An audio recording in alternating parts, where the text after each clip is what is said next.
옆 사람 인사 좀 하실래요? 하트 모양 하시고 사랑하고 축복합니다. 네.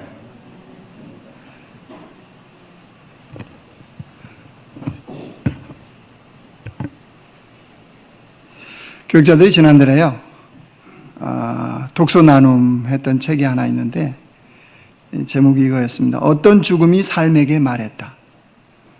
어떤 죽음이 삶에게 말했다. 그런 내용입니다. 20년 넘게 종양내과를 담당했던 의사가 쓴 책이에요.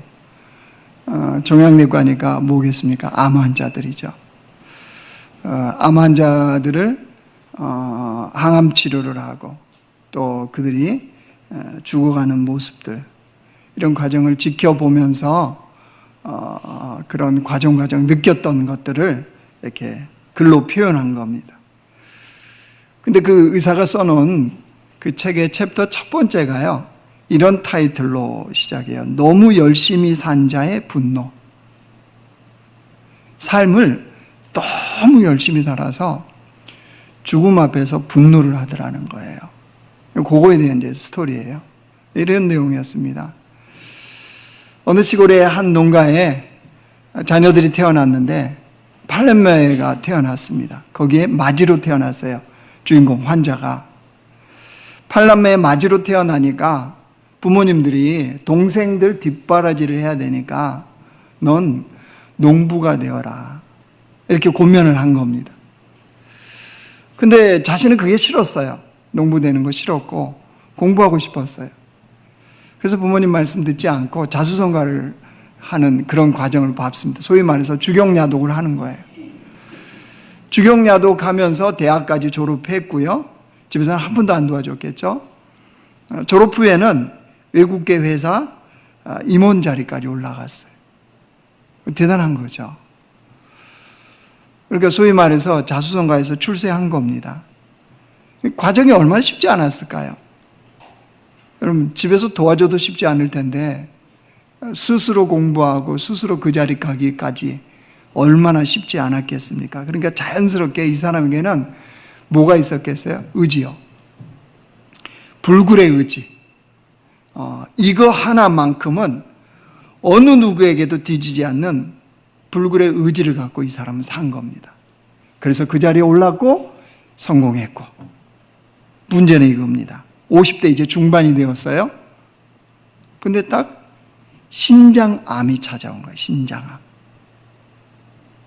신장암이 찾아왔는데 암 판정이 났어도 이분에게는 뭐가 있다고요? 불굴의 의지. 의지를 발동하더랍니다. 항암 치료 받아본 분들한테 들어보셨잖아요. 쉽지 않잖아요. 그런데 항암 치료를 다 견뎌내더래요. 견뎌내는 것뿐만 아니라 항암 치료를 받으면서 회사를 다니는 거예요. 그런데 2배로 더 열심히 일을 했대요. 참 대단한 사람인 거죠, 이 사람이.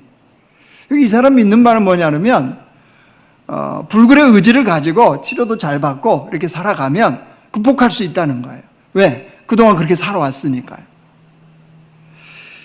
그런데 이 사람에게도 넘지 못할 산을 만났습니다. 그게 뭐냐? 항암 치료가 더 이상 효과가 없는 거예요. 그리고 더 이상 치료약으로 쓸 수 있는 약이 없는 거예요. 근데 이 사람은 의지가 강하기 때문에 결코 포기를 않는 거예요. 그래서 겨우겨우 설득을 해서요, 호스피스 과정으로 넘겼어요. 거기는 이제 죽음을 준비하는 곳이잖아요. 근데도 이 환자는 그거 안 받아들여요. 다른 항암제를 써달라. 나는 이겨낼 수 있다. 끝까지 그렇게 자기의 의지를 발동을 합니다. 이제 호스피스 병동에 갔는데 의사가 거기에서 이제 처음으로 본 게 있어요. 이게 뭐냐면 이 사람이 너무 열심히 사느냐고 가족 관계가요 완전히 소홀해버린 거예요. 호스피스 병동에 이제 아내도 왔고 이제 자녀들도 왔는데 왔다 가면 무슨 하숙생 동거인, 그러니까 그 보이는 거예요. 평상시에 이 남편으로서 아버지로서 집에서 어떻게 살았겠다라는 게 보이는 게 자기가 의사의 입장에서 볼 때는요, 그냥 동거인, 하숙생, 이런 삶을 이 아버지가 살았다는 거, 남편이 살았다는 거를, 환자가 살았다는 걸 알게 된 거예요. 그러면 이제 죽음을 받아들이는 문턱까지 온 거잖아요. 그럼 사람들이 뭐 중요한 거 할 거 아니에요? 죽음이 눈앞에 왔으면 진짜 중요한 거 할 거 아니겠어요? 그럼 뭐겠습니까? 가족 간의 관계 회복이잖아요. 그 자신의 사랑하는 아내한테 미안했다든지 아니면 사랑했다든지 애들한테 아빠가 삶이 이러다 보니까 너무 힘겨워서 내가 이럴 수밖에 없었다. 너희들한테 정말 미안하다. 그러나 아빠는 정말 가정을 세우고 싶었고, 뭐 이런 얘기를 해야 될 거 아니에요? 이 환자 그거 하나도 안 하더래요. 죽는 그 순간까지 이거 안 하더랍니다. 오로지 의지 하나 갖고 이겨낼 수 있다고. 약 다른 처방해달라고. 다른 항암약 해달라고. 그러면서 마지막에 이 환자가요, 분노를 하더라는 거예요. 자기가 무슨 잘못한 게 있냐고. 내가 열심히 산 거. 너무 열심히 산 것밖에 내가 더 있냐고. 그래서 제목이 뭐였다고요? 너무 열심히 산 자의 분노였어요. 결국 그 환자 죽었습니다. 이런 이제 스토리들을 써가는 이제 책인데, 이 의사가 하고자 하는 말은요, 이제 맨 뒤쪽에 나오는데 그런 얘기를 합니다. 그들의 마지막은 언제나 나를 향해 묻는다. 언젠가 당신도 여기에 다다르게 될 텐데 어떻게 살고 있는가? 암 환자만 거기에 서나요? 아니죠. 모든 인간은 죽음의 자리에 서잖아요. 그때 당신도 그 자리에 설 텐데 어떻게 살고 있는가? 자기는 그런 환자들이 자기한테 그렇게 묻는 것처럼 느껴진다는 거예요. 그래서 이 의사가 마지막에 마무리를 이렇게 합니다. 지금 삶이 결국 당신의 죽음을 말한다. 지금 나의 삶이 나의 죽음을 말할 거라는 거죠. 여러분, 이 이야기를 왜 하냐 그러면요, 사람들은 다 잘 살고 싶어 하잖아요. 어느 누구가 잘 살고 싶어 하지 않는 사람은 한 사람도 없어요. 특별히 예수 믿는 우리들, 예수님으로 인해서 영생을 얻은 우리들도 이 땅에서 잘 살다가 주님께 복귀하고 싶잖아요. 도대체 그러면 어떻게 사는 게 잘 사는 거예요? 오늘 어떻게 사는 게 잘 사는 것인지 우리가 그것을 오늘 말씀을 통해 보려고 합니다. 오늘 비유는 이런 내용이죠. 한 가정에 아버지가 있었고 두 아들이 있었습니다. 그런데 어느 날 이 둘째 아들이 아버지한테 요청을 하는 겁니다. 12절 보실래요? 그 둘째가 아버지에게 말하되, 아버지여, 재산 중에서 내게 돌아올 분깃을 내게 주소서 하는지라. 아버지가 그 살림을 각각 나눠 주었더니. 둘째 아들이 뭐 얘기한 겁니까? 아버지 돌아가시면 어차피 유산 나눠줄 텐데 살아계실 때 좀 미리 나눠주세요, 이거예요. 그렇죠? 여러분, 그 당시에는 이렇게 말한 아들은 돌 맞아 죽는 거 아시죠? 지금도 쉽지 않잖아요. 지금도 여러분 자녀가, 아빠 어차피 뭐 평생 사실 것도 아니고 돌아가실 텐데 미리 좀 땡겨주세요, 그러면 어떻게 하실래요? 이런 폐역한 놈이 어디 있습니까? 그죠? 폐역 중에 폐역인데 희한한 거는 그 아버지가 이 폐역한 아들의 요청을 들어줬다는 사실이에요.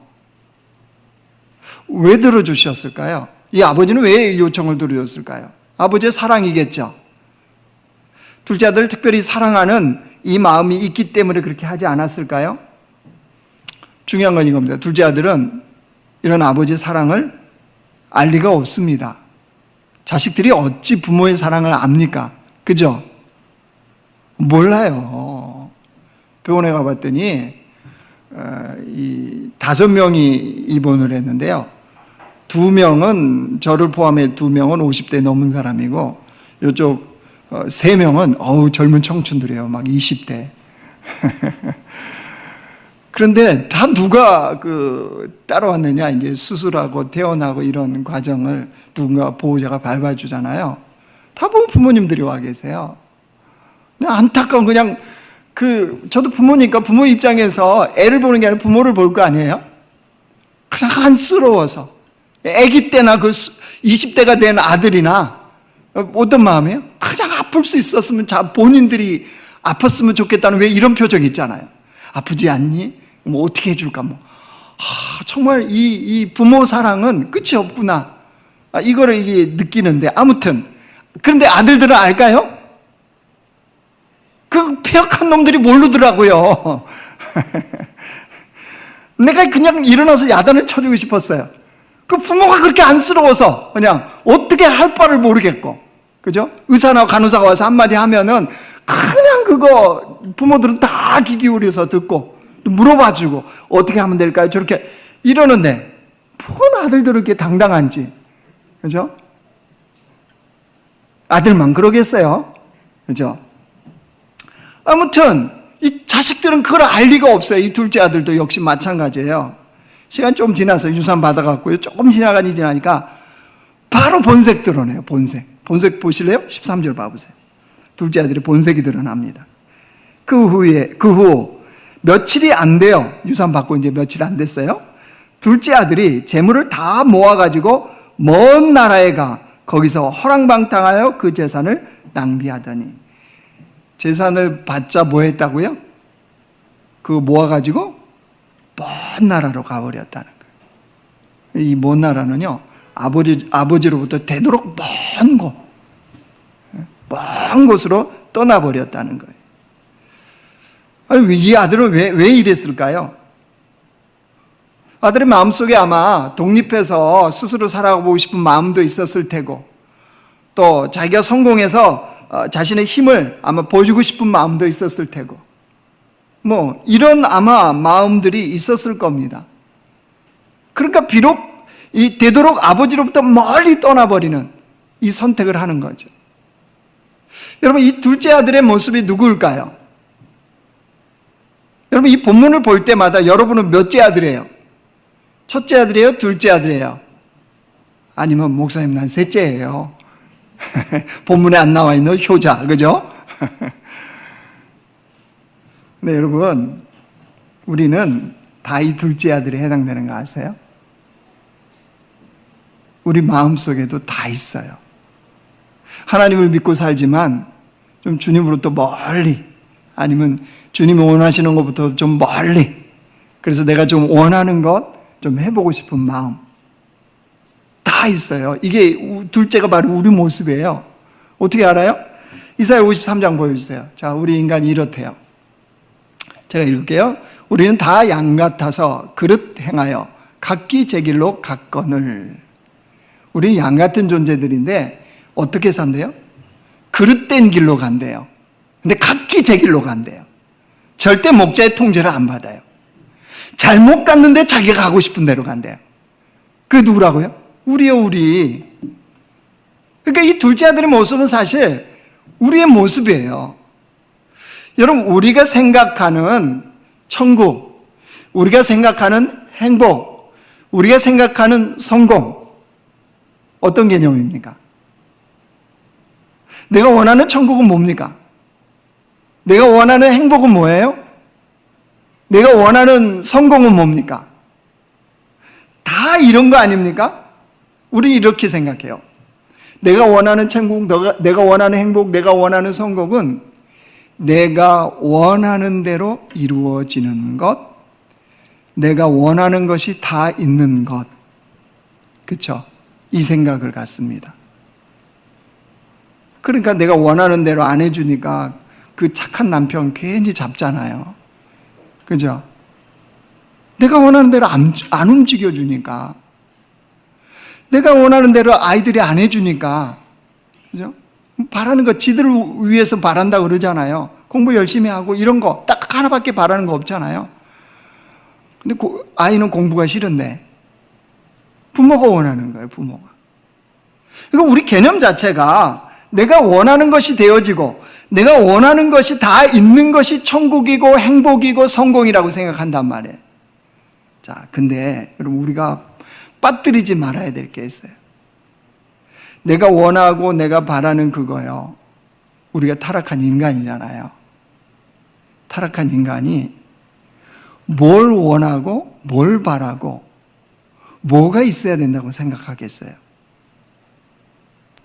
선한 것이 있을 수 있을까요? 자, 보십시오. 인간 안에 이래요. 골로새 3장 보여주세요. 자, 같이 읽어요. 시작. 그러므로 땅에 있는 지체를 죽이라. 곧 음란과 부정과 사욕과 악한 정욕과 탐심이니 탐심은 우상 숭배니라. 음란과 부정과 사욕과 악한 정욕과 탐심. 이게 뭘 말하는 거예요? 우리가 원하는 것들이에요. 우리가 원하는 거. 맞지 않아요? 그러니까 하나님의 선하시고 인자하시고 그런 것으로부터 뭔가 원하는 것을 바라고 있어지기를 원하는 게 우리 인간이 아니라는 거예요. 그릇 행하여 각기 제 길로 갔거늘 그 원하는 탐욕, 그 원하는 정욕으로부터 내가 원하는 것들이 채워지기를 원하고 내가 원하는 것들이 있어져야 천국이고 행복이고 성공이라고 생각한단 말이에요. 그러니 진짜 내가 원하는 것들이 주어지면 그게 천국이 되겠습니까? 나는 잠깐 천국을 맛보겠지만 누가 다 지옥을 경험해요? 내 주변에 있는 사람들은 완전 지옥을 경험하는 거죠. 안 그래요? 그러니까 여러분, 천국은 내가 원하고 내가 바라고 내가 있어야 될 것이 있어지는 게 천국이 아니고요. 천국은 하나님이 원하시는 것이 다 이루어지는 곳이 천국이에요. 하나님이 보시기에 좋은 것이 있는 것이 천국이에요. 그게 진짜 행복이고 진짜 성공이 된다는 거예요. 그러니까 좀 우리의 착각을 좀 깨뜨려야 돼요. 하나님 왜 이렇게 좀 안 도와주시는지, 좀 왜 이렇게 안 밀어주시냐고. 밀어줘서 되어지면 지옥 같은 삶을 살면 어떡하실래요? 하나님 우리가 바라는 대로 도와줘서 그걸 얻었는데 내 심령은 진정으로 그걸 얻은 다음부터 지옥을 살면 어떡하실래요? 그러니까 여러분 우리가 착각을 좀 깨뜨려야 돼요.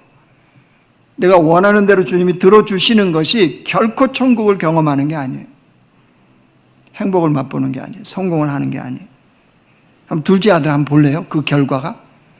그릇 행하여 각기 제 길로 가는 우리나 이 둘째 아들이나 결과가 뭐예요? 13절 하반절부터 보세요.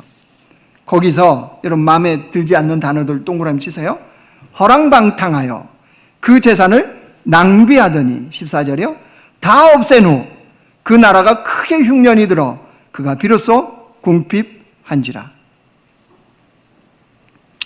되게 마음에 안 드는 단어들만 나오죠. 허랑방탕, 낭비, 흉년, 궁핍. 이게 결과예요. 그릇 행하여 각기 제 길로 간, 즉 내가 원하고 내가 바라고 내가 있어지길 원하는 것들이 있는 인생의 결과가 이렇게 나온다는 거예요. 무슨 상태요? 완전 고갈 상태. 그죠? 그것도 모자라서 남의 집에 종살이만 하면서 돼지를 쳤다며요. 여러분 이게 뭘 나타내 주나요? 아버지를 떠난, 아버지와 관계없는 삶을 살면 허랑방탕, 낭비, 흉년, 궁핍의 고갈 상태를 경험하게 됩니다. 여러분 왜 이게 중요하냐면 우리 생각해야 돼요. 인간은 연결된 삶에서 벗어나서 살 수가 없어요. 인간은 관계에 연결된 삶을 살게 되어 있어요. 여러분 어떻습니까? 코로나로 편한 것도 있죠. 좋은 것도 있고, 그죠? 그런데 코로나 겪으면서 제일 힘든 게 뭡니까? 우리가 제일 힘든 건 뭐예요? 관계잖아요. 관계. 안 만날 사람은 안 만나도 되니까 좋죠. 그죠? 결혼식, 장례식 예전에는 체면 치레 때문에 갔잖아요. 그죠? 아니었어요? 그랬잖아요. 지난주에 저희 동기 목사님 어머님 돌아가셨다고 연락 왔어요. 뭐 몸 상태 이러니까 갈 수도 없지만 좋더라고. 요즘은 그 별세 그거 보내면서 밑에 혹시 마음을 담기를 원하시는 분은 그리고 계좌를 딱 보내주더라고요. 집에 앉아서 그냥 계좌 쫙 보내면 되잖아요. 그죠? 그런 거는 뭐 체면치레 안 해도 되게 좋더라고요. 근데 사실 우리 마음에 공허함과 어려움과 외로움과 이런 것들이 어디서 와요? 관계가 다 단절됐잖아요. 부모님 얼굴 같이 형제들하고 같이 보고 싶어도 못 보잖아요. 인원수 제한을 하니까. 정말 만나고 싶은 친구들은 어떻습니까? 못 만나잖아요. 한두 명, 뭐 4명까지는 되겠지만 그 이상은 또 못 만나요. 사람의 만남이라든가 모임이라는 게 이게 4명 만나는 것과 8명 만나는 게 다릅니까? 다르잖아요. 가정교회도 4명 만나는 것과 8명 모이는 거는요, 분위기가 다르잖아요. 삼겹살도요, 4명 구워 먹는 것과요, 8명 구워 먹는 것은요, 맛이 달라요. 안 그럽니까? 8명 먹으면요, 젓가락 잡고요, 삼겹살을 눌러요. 희한한 우리 대한민국에 그거 있잖아요. 그럼 빨리 익습니까? 못 먹게 다른 사람들이. 그죠? 빨리 익지도 않는데 이상하게 삼겹살을 젓갈로 눌러. 근데 맛이 달라요. 이거 뭘 나타내나요? 관계의 중요성이에요. 우리는 관계를 떠나서 살 수 없어요. 특별히 우리 인간에게는 이 4가지 관계가 있어요. 하나님과의 이 연결의 관계가 있고요. 또 이웃과의 연결의 관계가 있어요. 그런가 하면 세상과의 연결의 관계가 있어요. 세상을 떠나서 우리가 살 수 있나요? 또 하나가 있습니다, 여러분. 우리 자신과의 연결의 관계. 나 자신. 그러니까 이 4가지 관계가 잘 연결되어 있는 사람이 건강한 삶을 살아가요. 왜 이 얘기를 하냐면요. 우린 진짜 연결될 것에 연결되어 살고 있습니까? 단절되어야 될 것은 단절하고 있어요. 이 둘째 아들, 단절되어야 될 것에 연결을 했잖아요. 그죠? 아버지부터 멀리 떠나서 그 타국에서 단절돼야 될 그 관계를 거기다 연결하고 있으니까, 그러니까 고갈된 상태를 경험할 수밖에 없죠. 너무나 궁핍하니까 드디어 이 아들이 누구를 기억합니까? 17절 보세요. 이에 스스로 돌이켜 이르되 내 아버지에게는 양식이 풍족한 품꾼이 얼마나 많은가. 나는 여기서 주려 죽는구나. 드디어 누구 생각했습니까? 아버지요, 아버지. 여러분, 그래서 고난 자체는 축복이 아니고요, 고난이 축복의 역할을 해요. 고난 당하면 무엇이 진짜 연결되어야 되는 그 중요성을 깨달아요. 고난 당해야 내 삶에 무엇이 연결되어야만 되는지를 비로소 제대로 깨달아요. 엉뚱한 거 가지치기가 그때 가능해져요. 고난 당해야 알게 돼요. 그래서 고난 축복이라는 거예요. 자, 이 고난 때문에 이 둘째 아들 드디어 돌이키는 작업하잖아요. 18절 보십시오. 내가 일어나 내 아버지께 가서 이르기를 아버지 내가 하늘과 아버지께 죄를 지었사오니. 드디어 돌이키는 작업합니다. 즉 아버지 하나님, 아버지와의 이 연결의 관계를 이 둘째 아들이 회복하기 시작해요. 왜요? 아버지는 풍족하거든요. 자기가 기억하는 아버지는 풍성하거든요. 거기에 있는 일꾼들마저 그 풍성함을 맛보며 산다는 것을 이 둘째 아들이 기억한 겁니다. 근데 진짜 우리가 봐야 될 게 이거예요, 이제. 오늘 이거 보려고 그래요. 본문 여러분들 뭐 한두 번 봤겠습니까? 한두 번 설교 들었겠습니까? 저희 본문을 묵상하면서 이해되지 않는 본문이 하나 있었어요. 그게 아버지 사랑이더라고요. 아버지께로 이제 아들이 딱 돌아가요. 자, 근데 그 장면 한번 보실래요? 20절 보세요. 20절. 우리 같이 한번 읽겠습니다. 시작. 이에 일어나서 아버지께로 돌아가니라. 아직도 거리가 먼데 아버지가 그를 보고 측은히 여겨 달려와 목을 안고 입을 맞추니. 자, 둘째 아들이 드디어 집으로 돌아갑니다. 아버지가 사는 동네 입구에까지 왔겠죠?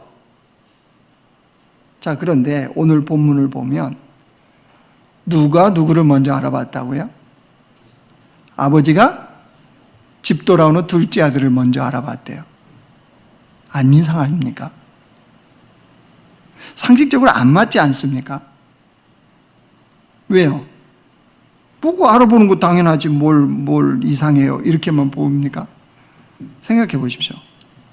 둘째 아들이 아버지 집에 있었을 때는 풍족한 음식을 먹고 비단 옷을 입고 아버지의 그 혜택을 충만하게 누리는 삶을 살다가 아버지를 멀리 떠나서 그의 삶의 형편은 뭐라고 그랬어요?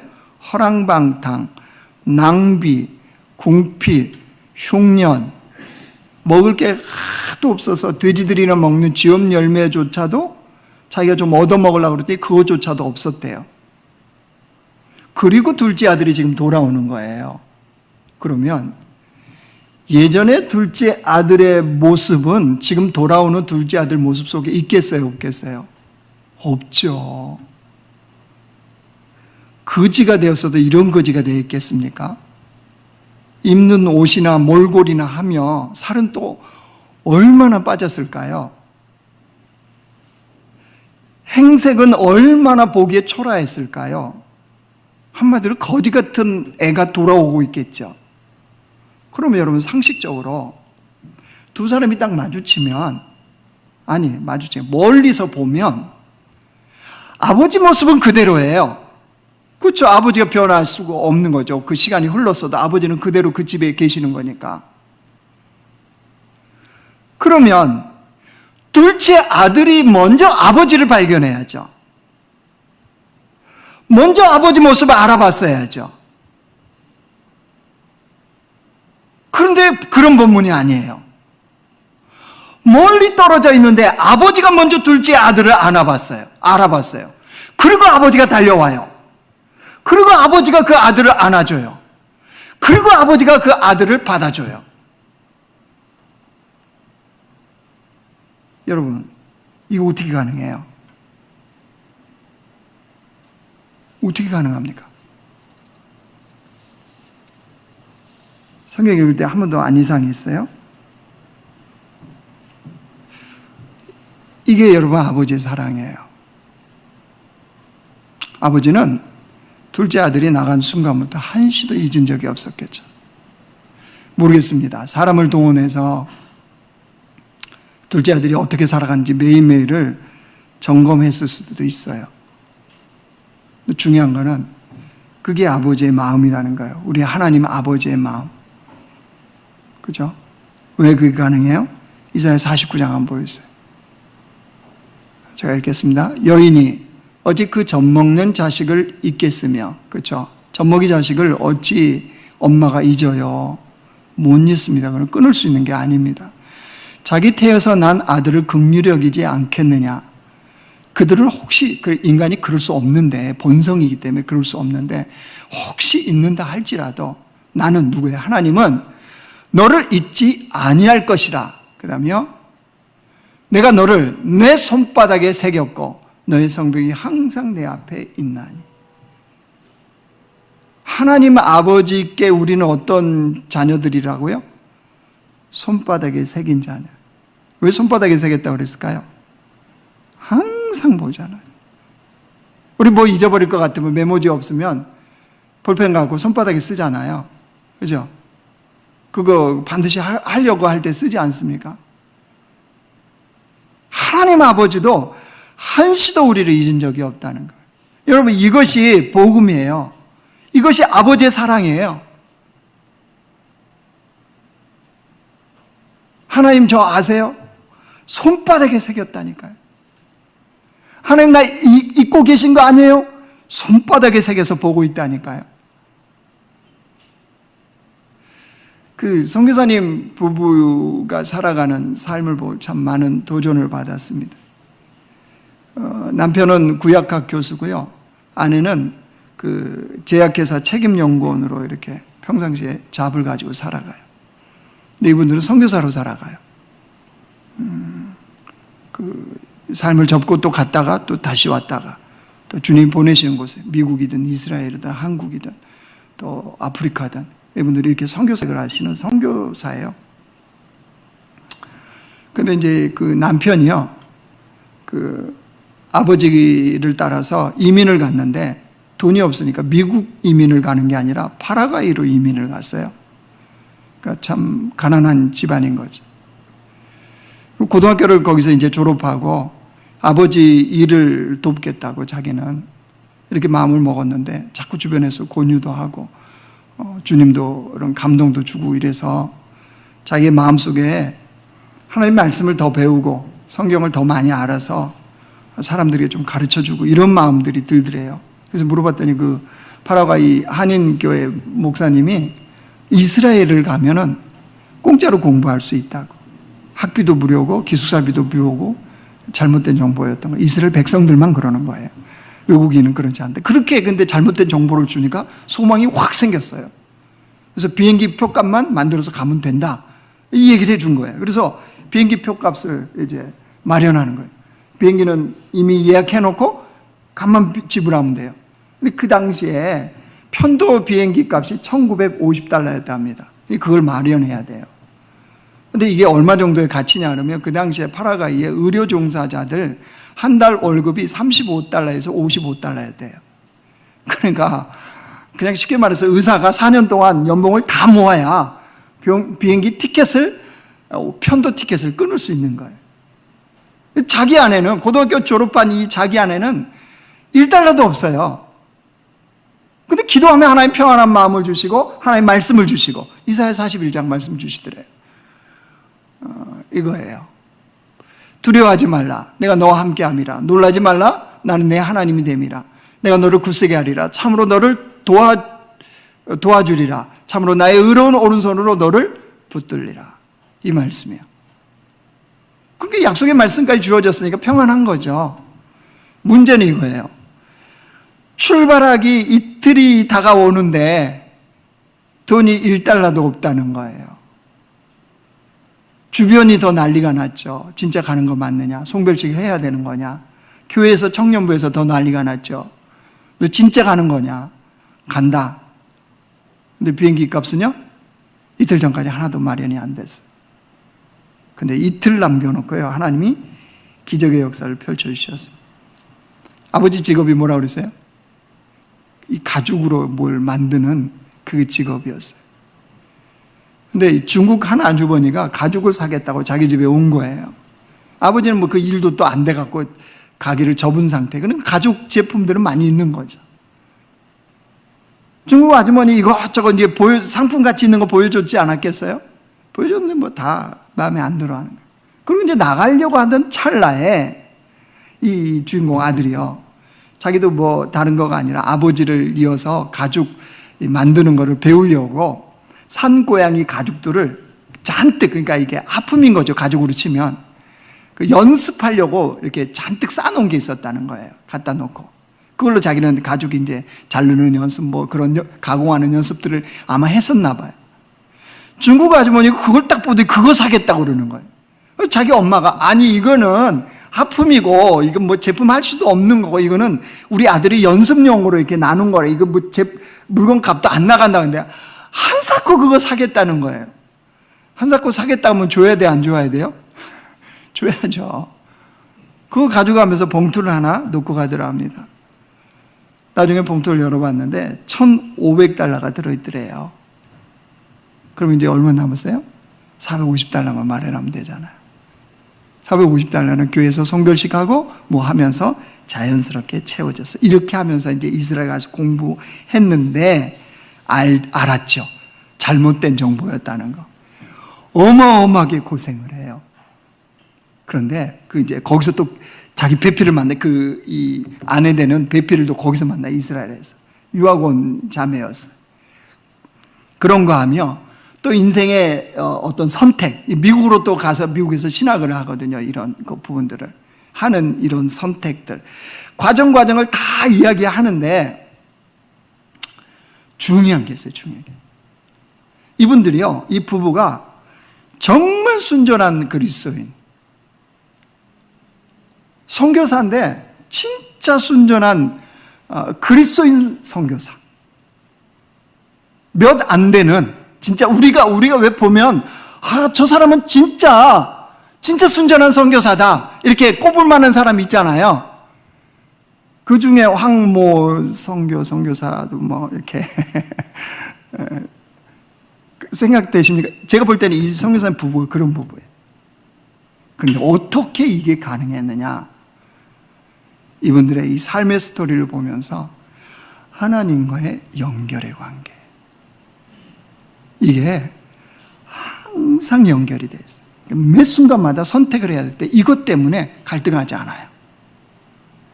그럼 이게 안 되어 있으면 얼마나 사람은 선택할 때 갈등합니까? 갈등하니 우리 안에 욕심과 탐심과 이런 것 때문에 어느 게 내게 유익일까? 어떤 게 잘 될까? 근데 사실 그거 아무 소용없는 거 아시죠? 인생 살아본 사람들은. 잘 될 것처럼 알고 선택하면 시간 지나면 딱 뒤집어지는 거 아시잖아요.